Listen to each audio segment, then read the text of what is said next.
5 signs na ikaw ay isang power-tripping, egotistical at toxic na boss.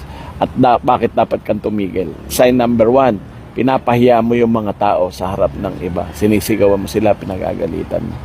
Second, you gaslight people. Mahilig kang mang-insulto. Sinasabihan mo ng, nag-isip ka ba? Pinag-isipan mo bang mabuti yan?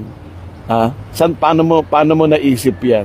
Ay, mga ganong klaseng tao that makes them question their capability, no, and ruin their confidence.